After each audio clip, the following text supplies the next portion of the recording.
Good morning students.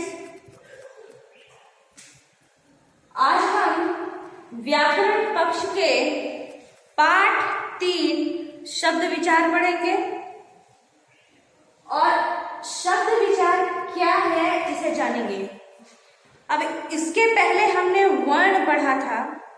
वर्ण जो भाषा की सबसे छोटी इकाई है और उसके टुकड़े नहीं किए जा सकते, वो वर्ण कहलाता है। अब जब हम वर्णों को एक एक वर्ण को हमने सुव्यवस्थित रखा तो वो वर्णमाला कहलाए, और जब उन्हीं वर्णों को लेकर उन्हें सुव्यवस्थित किया तो वो शब्द कहलाए। वर्ण ध्वनि से बना शब्द और शब्दों के मेल से बना वाक्य जो हम आगे पढ़ेंगे। तो वर्णों के क्रमबद्ध तरीकों को लिखना वर्णमाला कहलाता है, और जब हम वर्णों का प्रयोग करते हैं, उनके क्रमबद्ध समूह को लेते हैं, तो वो शब्द का रूप धारण करता है।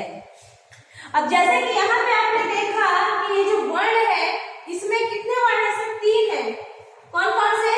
क, म, ल। ये सब के सब व्यंजन है और इसमें स्वर का समावेश है। उसमें क्या है? अ। तो क अलग एक वर्ण हुआ, म और ल, और जब इन सभी वर्णों को हमने जोड़ दिया, मिला दिया, तो हमें एक शब्द की प्राप्ति हुई जो क्या बना? कमल। क्या बना? कमल। तो ये आपका शब्द कहलाया। अब शब्द का वर्गीकरण, यानी कि शब्द क्या है?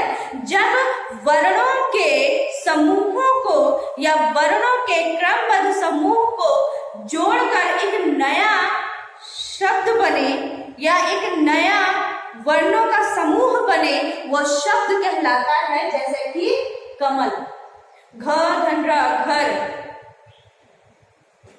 जलज जलज। अब देखिए यहाँ पे वर्गीकरण इसका किया गया है।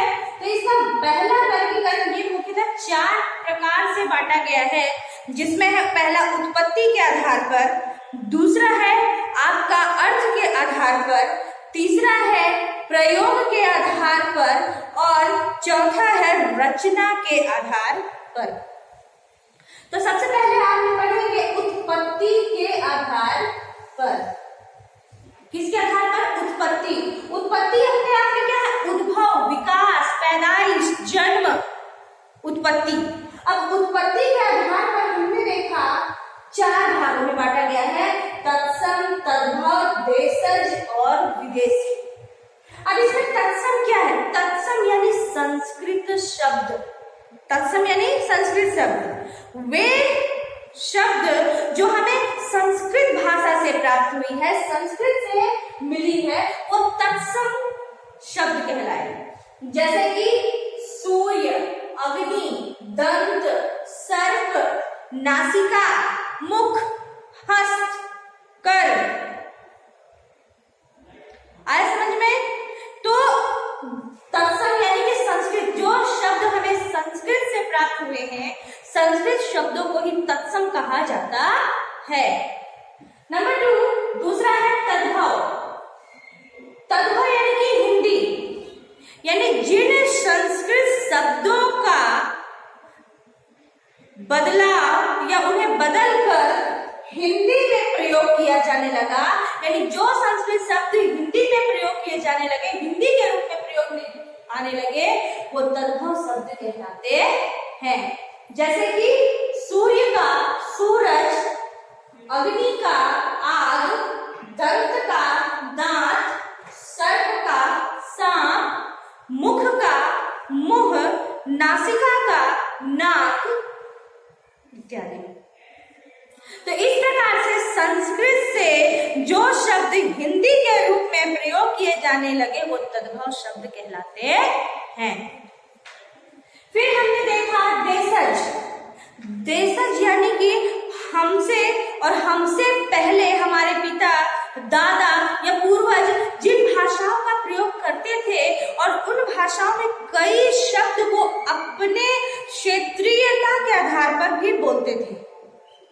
यानी कि बहुत समय से वो उन शब्दों का प्रयोग होता चला आ रहा है और वो शब्द इतने ज्यादा प्रयोग में आने लगी कि वो सीमित क्षेत्र में होने के बाद भी उन्होंने एक भाषा में, यानी उन शब्दों ने भाषा में अपनी जगह पकड़ ली।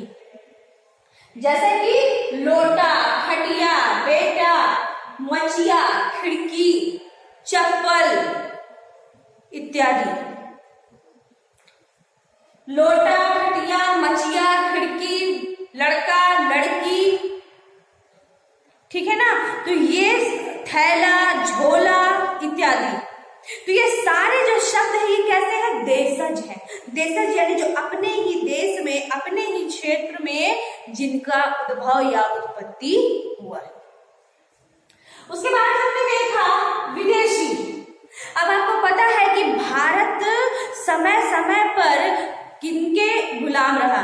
भारत समय समय पर यहाँ पे अंग्रेज भी आए, पुर्तगाली भी आए, तुर्की भी आए, फारसी भी आए। तो समय समय पर जिन्होंने आक्रमण किया या जिन्होंने राज किया उनका भी यहाँ पर प्रभाव पड़ा और उनमें मुख्यतः विदेशी में, फारसी में जैसे कि अंगूर, अंजीर, चश्मा, अंग्रेजी में डॉक्टर, मशीन, टिकट, इसके अलावा तुर्की, चीनी और पुर्तगाली भाषा का भी बहुत ज्यादा प्रभाव पड़ा और इन भाषाओं से कई शब्दों का समावेश हमारे हिंदी भाषा में हो गया और इन सारे शब्दों का प्रयोग आज पूर्ण रूप से भाषा में किया जाने लगा क्योंकि इनकी पकड़ जो है वो बहुत ज्यादा मजबूत हो गई है। अब हम यहाँ पर रचना के दूसरे वर्गीकरण को देखेंगे। जो हमने शब्द पढ़ा, शब्द का पहला जो आधार था वो था आपका उत्पत्ति के आधार पर। तो उत्पत्ति के आधार पर हमने 4 भागों में उसको विभाजित किया था। 4 भागों में हमने देखा उत्पत्ति के आधार पर, जिसमें तत्सम, तद्भव, देशज और विदेशी थे। तत्सम जो संस्कृत शब्द जो हमें प्राप्त हुए, सूर्य, अग्नि, मुख, नासिका इत्यादि। उसके बाद वही शब्द जो संस्कृत में थे वो जब हिंदी में कन्वर्ट हो गए, हिंदी में परिवर्तित हो गए, तो वो तद्भव शब्द कहलाए। सूरज, रात, आग, मुंह, नाक इत्यादि। उसके बाद हमने देशज शब्द देखे जो बहुत पहले से चले आ रहे हैं और मतलब उसको प्राचीन समय से इतना ज्यादा प्रयोग में लाया गया है कि वह भी भाषा में उसने अपनी जड़ मजबूत कर ली है, उसका समावेश हो गया है। जैसे कि आपका खटिया, मचिया, लोटा, खिड़की, थैला, झोला, रोटी इत्यादि। उसके बाद हमने देखा विदेशी जो समय समय पर भारत में आक्रमण हुए और भारत में जिन लोगों ने यहाँ पर अपना शासन किया उन लोगों के भाषा का भी बहुत ज्यादा प्रभाव पड़ा और वो शब्द हमारे भाषा में समावेश या समाहित हो गए, जिसमें अंग्रेजी, तुर्की, फारसी, अरबी, चीनी और जापानी थे। अब इसके बाद हमने देखा जो शब्द है, शब्द का दूसरा है रचना के आधार पर। रचना यानी कि जो रचा गया है, जिसमें पहला है रूढ़ शब्द। अब ये रूढ़ क्या है? रूढ़ जैसे हमने कहा रूढ़िवादिता, रूढ़ी यानी कि प्राचीन पुरानी परंपराएं, और वो इतना रूढ़ है कि वो बदला नहीं जा सकता। वो रूढ़िवादिता यानी कि इतना प्राचीन, इतना मजबूत है कि इसका खंडन नहीं किया जा सकता, इसको बदला नहीं जा सकता। यानी कि रूढ़ शब्द वे शब्द है जो बहुत पहले से प्रयोग में हो रहे हैं और इनका अगर खंड कर दिया जाए तो कोई भी अर्थ नहीं निकलेगा, इनका खंडन नहीं किया जा सकता। जैसे कि रोटी, रोटी को अगर मैं अलग कर दूं, रो धन टी, कोई मीनिंग बना, कोई अर्थ बना? कुछ नहीं बना। रोटी कुछ अर्थ नहीं बना। पुस्तक खंडित करूं, कुछ नहीं बनेगा। माता, माँ और ता को अलग कर दूं, कुछ नहीं बना। उस धन तक को अलग कर दूं, कुछ नहीं बना। ज और ला को अलग कर दूं, कुछ नहीं बना। तो वे शब्द रूढ़ शब्द कहलाते हैं, जिनको अलग करने के पश्चात या खंडित करने के पश्चात उनका कोई भी अर्थ नहीं बनता है। उसके बाद हमने देखा यौगिक। यौगिक का मतलब होता है जोड़ना। यौगिक का क्या मतलब होता है? जोड़ना। यानी वो शब्द जो अगर उन्हें खंडित भी किया जाए तो उनके अलग अलग अर्थ मिल जाते हैं या उनके कुछ अर्थ हमें प्राप्त होते हैं, वो यौगिक शब्द कहलाते हैं। जैसे कि पाठधनशाला। शाला, पाठधन, जहां पाठ पढ़ाया जाए, पाठशाला। गौशाला, गौ गाय, शाला रखने का स्थान, पाठशाला पढ़ने का स्थान, पाठ पढ़ना, शाला स्थान, गौ गाय, शाला स्थान, पढ़ने का स्थान, गाय को रखने का स्थान। विद्यालय, विद्या धन आलय, आलय यानी घर, विद्या यानी ज्ञान, ज्ञान लेने का घर, विद्यालय। शिवालय, शिव धन आलय, शिवालय, शिव के रहने का घर, रहने का स्थान। रसोई धन घर, रसोई, जहां पर खाना पकाने का घर या खाना पकाने का स्थान, रसोई घर। तो हमने देखा रूढ़ जो है वो उसको अगर हम अलग करते हैं तो उसका कोई भी अर्थ हमें प्राप्त नहीं होता, जबकि यौगिक जिन्हें जोड़कर बनाया जाता है और यदि इन्हें खंडित कर दिया जाए तो अलग अलग शब्दों के अलग अलग अर्थ हमें प्राप्त होते हैं। फिर हमने देखा योग रूढ़। अब इसमें योग और रूढ़ क्या है? योग यानी जुड़ गया और रूढ़ यानी कुछ पुराना जुड़ा। अब प्राचीन से हमें एक पहचान आपको ये भी बता दूं योग रूढ़ को पहचानने का, कि ज्यादातर इसमें जो समावेश जिन शब्दों को जोड़ा जाता है वो ज्यादातर संस्कृत के होते हैं, तत्सम के शब्द होते हैं। और इनका सबसे बड़ी पहचान है कि इनका कोई ना कोई अर्थ निकलता है, विशेष अर्थ निकलता है। जैसे कि नीलकंठ। नीलकंठ, अब नीलकंठ को जो जोड़ा गया है, नीला कंठ, ग्रीवा या गला। नीला है कंठ जिसका अर्थात शिव। देखिए ये विशेष अर्थ प्रकट कर रहा है, किसके बारे में बता रहा है? शिव के बारे में बता रहा है। नीला है कंठ जिसका अर्थात शिव। योग, किसका योग किया गया, किसको जोड़ा गया? नील और कंठ को। कंठ क्या है?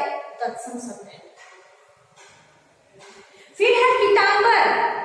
पीत धन अंबर, पीत यानी पीला, अंबर यानी वस्त्र। एक अंबर जो आसमान का है, जो अनेकार्थी अनेक अर्थ में निकलते हैं, तो एक अर्थ निकलता है आसमान, अंबर, और एक अर्थ निकलता है कपड़ा या वस्त्र। तो पीला है वस्त्र जिसका पीतांबर अर्थात कृष्ण।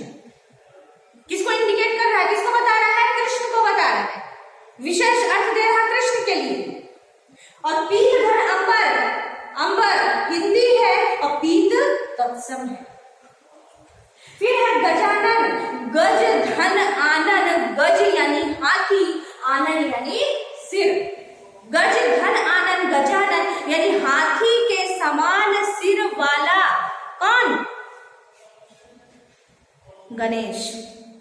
तो देखिए यहाँ पे हमने सबसे बड़ी पहचान योग की, कि जो योग है लिया जा रहा है, जो जोड़ा जा रहा है, जिन रूढ़ शब्दों को प्राचीन है, तत्सम है, संस्कृत के शब्द हैं और उनका एक विशेष अर्थ प्राप्त होता है।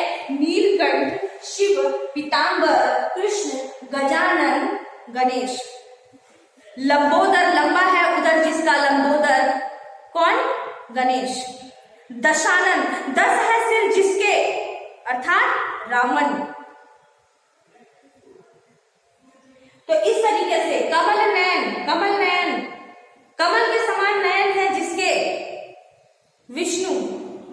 तो इस तरीके से आपने देखा कि जो शब्द है वर्णों के, कई वर्णों को जोड़कर जब उनको एक सुव्यवस्थित अर्थ प्रदान किया जाता है तो वो शब्द कहलाते हैं। और शब्द इतना ज्यादा हमारे पास हमारे भाषा में समावेश हो गया है, कहाँ से आए ये शब्द, इनको वर्गीकृत किया गया है 4 भागों में। आज हमने पढ़ा है केवल 2 भाग।